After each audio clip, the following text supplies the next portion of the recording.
So on the same page, 801, in section 7.1, we're going to look at another example problem in the book, number 50, to help us get the hang of factoring by grouping. So in this one, we have m squared plus 6m minus 12m minus 72.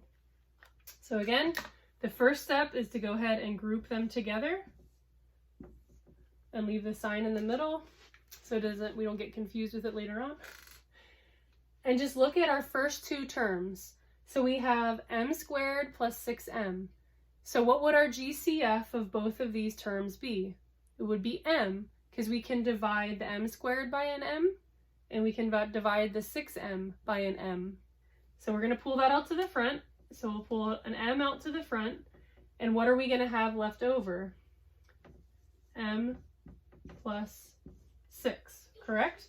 So m squared divided by m will equal m, and then 6m divided by an m will just equal 6.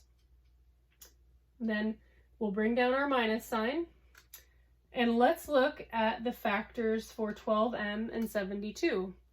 So we know that 12 does go into 72, and we know that the 72 doesn't have an m with it. So the GCF of these two terms would just be 12. So if we divide 12m by a 12, we'll just have an m, and 72 divided by 12 will be a 6. And again, we're dividing by this negative 12, so I want to make sure negative 12 divided by negative 12 equals a positive m. Negative 72 divided by a negative 12 will equal a positive 6. So just remember our properties of multiplication and division. If you multiply two negatives, you get a positive. If you divide two negatives, you'll get a positive. So if we look, now we have two terms, and within each term, we have a GCF of m plus 6. So we can go ahead and pull that m plus 6 out to the front, which will cancel them out in each term. And what do we have left over? M minus 12.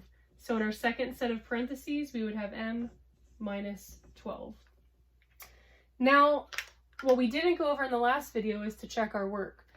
Again, if you remember your FOIL or your distribution property, we can just do m times m, which will equal m squared, and then do m times negative 12, which equals negative 12m. 6 times m is a positive 6m, and then m times a negative, or 6 times a negative 12 is a negative 72. So if you were to FOIL this out or use your distributive property, you would get this expression that we started off with.